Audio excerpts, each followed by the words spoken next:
Здравейте, приятели! Добре дошли на моя канал Таро Свят. Днес ще направим едно по-интересно видео, по-различно. Отдавна го мисля и най-накрая днес реших да го направим по този начин. Или днес ще говорим за това каква е моята мисия в живота по зодии. Ще бъда кратка, ще гледам да не влизам в подробности, така че да не бъде видеото така продължително и всичко, което е важно, да се каже по нали, краткия и точен начин. Защо според вас винаги във всеки един хороскоп всичко започва от зодия Овен? Това не е случайно. Между другото, вие знаете, че не излиза много темата Таро, тъй като Тарото с астрономия, астрология, нумерология, с какво ли не е наистина свързано. И така, защо винаги започва с Овен? Овен е началото.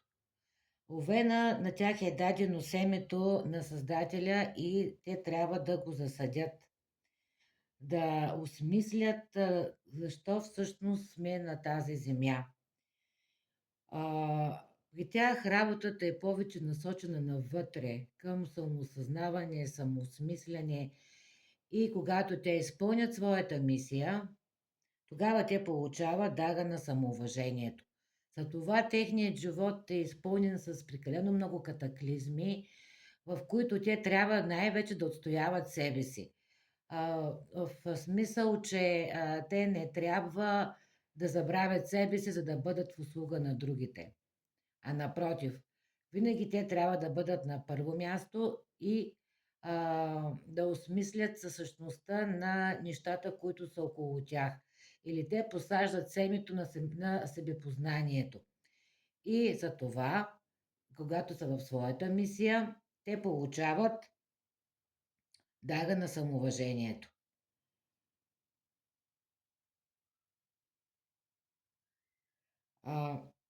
Защо се спрях на зодиите? Сега малко ще направя на малко отклонение.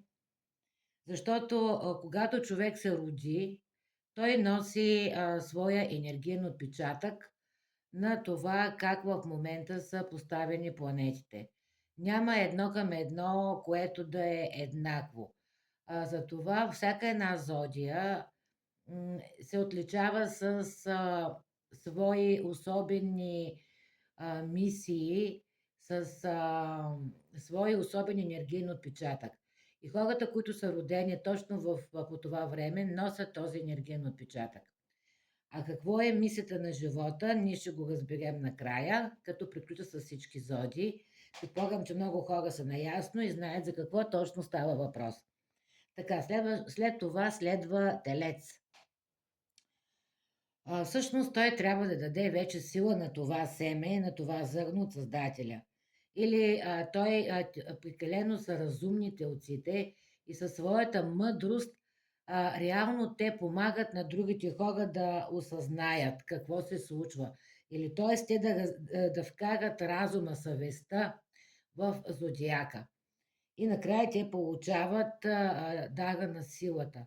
Те са много силно енергийни телците и тяхната мисия въобще не е лека. При близнаците е характерно това, че те винаги задават много въпроси, но обаче не винаги получават отговорите. Заради това те карат хората да размишляват, да се съмняват и да разбират това, което се случва. Тяхната основна цел е познанието, т.е. те трябва да разберат какво как работи, кое как работи, кое как се случва. И те постоянно се развиват, постоянно нещо учат, независимо дали е в сферата на науката, дали е в отношенията, дали е съвсем някаква друга специалност. Но цял живот те са насочени към познанието. Разбира се, аз говоря това, което е като мисия, а тези, които всъщност се отклоняват от това нещо, това означава, че те не са в своята мисия реално и затова понякога живота може да бъде доста жесток към тях, да ги подлага на изпитания, като основната цел е да се върнат отново на правилната пътечка. И за близнаците наградата е прозрението, че те знаят истината или дарът на близнаците, това е истината. Може би така, не трябва, нали, излишно е да казвам, но при близнаците най-големия припани камък и това, което най-много ги отклонява от щастието и от тяхната мисия, това е всъщност лъжата. Така че, скъпи близнаци, постарайте се да, доколкото е възможно, да избягвате лъжата във вашия живот, защото тя при вас, специално при вас, как нали и при другите, но при вас особено силно, ви дърпа назад. Рак. Тяхната основна цел е да научат хората да чувстват, да се смеят. При тях е силно развита сензориката, което абсолютно не е случайно. Техният живот също не е лек. Те преминават през много катаклизми, през сълзи, през смях, през радост, през болка, отчаяние, като основната цел е именно това да се научат да чувстват. А, Това са хора, които са насочени към другите и за това тяхната основна награда, това е семейството. При лъва, това, което им е дадено е да представят творчеството на Създателя в пълния блясък. Или всички лъвове са прекалено креативни, творчески насочени, те са новатори, те са борци за новото, което също не е случайно. Обаче тук има нещо много особено е, че когато лъвът се възгордее, тогава всичко започва да върви при него наобратно. И когато представя това творчество, това, което му е дадено, като само свое, т.е. като отрича на места на Бог, на хората около него, на тези, които са му помогнали, тогава останалите хора започват да го презират. И възнаграждението на лъва, това е честта. Тоест, ако вие искате да бъдете успешни в живота, скъпи лъвове, вашето основно мото трябва да е честта, добродетелта. Или трябва всяко едно ваше решение да се основава на тези принципи, на тези добродетели. Така, девата. При девата е нещо малко по-особено, тъй като при нея е дадено да проследи играта на всички хора, на всички зоди до момента и какво се случва. Тя е енергията, която показва грешките на другите хора. Тя показва, че другите не са достатъчно добри, за да могат да се усъвършенстват и да могат да развият тази система на Твореца. И когато девата подобри играта, става въпрос за цялостната игра, т.е. тя един вид е като съветник, като учител. Тя насочва другите зодии как да играят играта правилно. И когато тя подобри тази игра и покаже на хората техните грешки, без да ги обвинява, без да ги съди, тогава тя получава своя дар, а това е дара на чистата мисъл. Така че ако има около вас хора, които са зодия Дева, слушайте се в техните съвети към тях. Към вас, извинете. Тъй като всъщност техният съвет към вас може да бъде именно да ви насочи да играете играта правилно и да бъдете във вашата мисия. Везни. Тяхната основна цел е да слушат другите хора. Те трябва да живеят в колектив, в сдружение и да бъдат много разумни.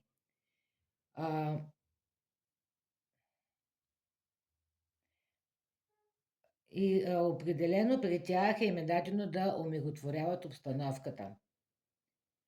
И за това те винаги трябва да подхождат с мир, с любов, с разбиране към другите хора и за това накрая получава дара на безусловната любов. При Скорпиона на него му е дадено да познава умовете на хората, но не трябва да говори за това. Това е много важно. За всички скорпиони трябва да го разберат.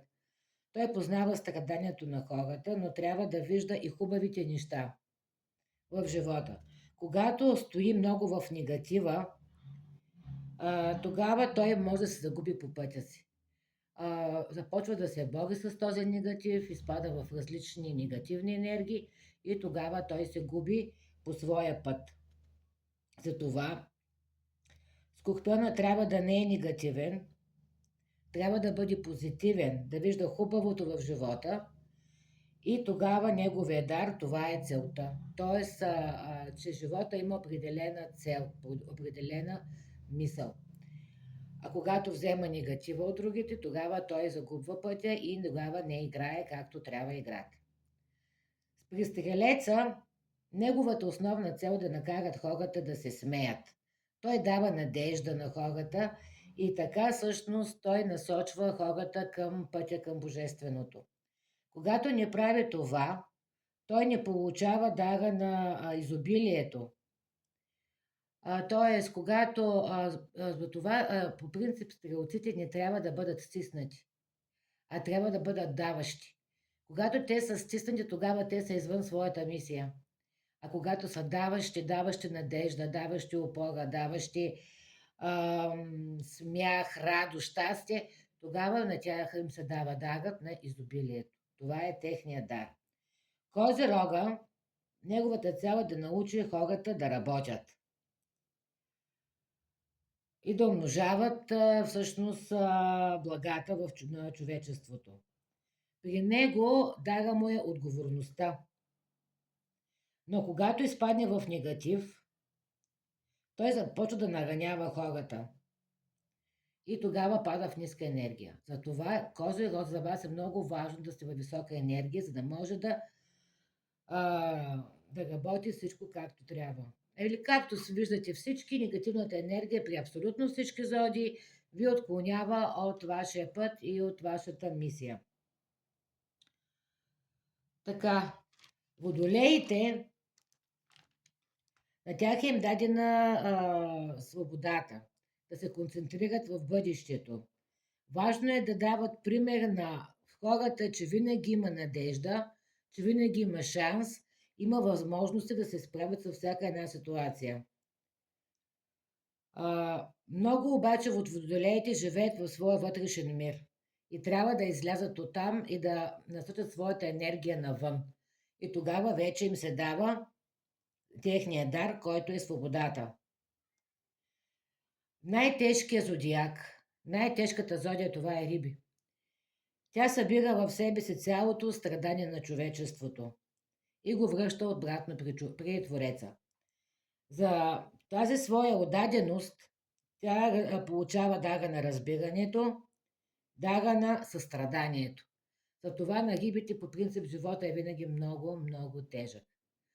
И накрая получават, но както казах, винаги трябва да сме позитивно настроени. И накрая получава дара на състраданието, което наистина е прекрасно. Това, което искам да кажа накрая на този клип е, че както разбрахте, мисията на всеки човек е да изживее живота си в щастие. И как можем да разбереме, че ние не сме в своята мисия? Ами когато не сме щастливи. Тоест, ние трябва да погледнем на света около нас, да се радваме на всеки един ден, на всяка една възможност, да живеем с лекота. И тогава ние сме в своята мисия. Колкото сме по-нещастни, колкото сме по-затворени, колкото сме по-негативни, това означава, че реално ние се откланяме от нашия път, от нашата мисия. И тук искам да ви кажа още едно нещо. Всеки един от вас може да вземе целите и от други зодии и да извърви колкото се може повече пътища, да научи колкото се може повече уроци. Това тогава го прави мъдрец. И той съответно взема даровете от абсолютно всички тези зодии. Тоест това, което ви казах, това е като енергиен отпечатък, в зависимост от това, кога сте родени.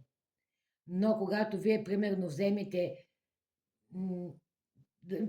примерно, вие сте водолей и получите дара на свободата. Това не означава, че живота ви трябва да свърши до тук. Вие знаете, че всички имаме акциденти нали, зодиакалните знаци, там според времето на раждане, мястото на раждане. Значи, търсете вашите близки зодии. Кардинални ли ще са, подвижни ли ще са. А, Тоест това, ако вие вече сте изпълнили своята мисия, ако вие сте получили вашия дар, разбира се, вашата основна цел остава да се го задържите до края на живота си, но не означава, че трябва да спрете до тук. Може да вземете и други дарове, като изживеете опитността и вземете уроците, които са необходими да получите, за да вземете този дар. Тъй като вие знаете, че абсолютно нищо не е безплатно и всяко едно нещо струва друго нещо. Така че това е, нали, варианта, който ви предлагам за по-голяма яснота, за да можете да бъдете по-наясно какво ви се случва и къде всъщност вие грешите и къде могат да се оправят нещата, така че всичко да бъде наред и да бъдем щастливи в живота или да се бъдем на нашата мисия. Като разбира се, целта на абсолютно всичко това, на цялата тази игра, на цялото това колело е като започнем от овен, да стигнем до риби и да вземем най-накрая дара на състраданието. Или всъщност това, което ни прави човеци. Така, когато сме в нашата мисия, ние се ликуваме. И трябва да знаете още едно нещо, че като говорим за лекуване, всички енергийни лечители, които ги има, и нали, слава Богу, че ги има, защото много помагат на хората, но тяхната основна цел, знаете ли каква е? Това е да събудят лечителя във вас, тъй като знаете, че човек е най-добрият лечител сам на себе си. Но енергийният лечител, който има много по-висока енергия, който е с много по-висока вибрация, може да спомогне вие да събудите вашият лечител. Малко излезнах от темата, но надявам се да ви е било полезно и всеки от вас да преразгледа къде се намира по пътя за изпълнение на своята мисия и дали играеме играта правилно. Това беше от мен. Чао, чао!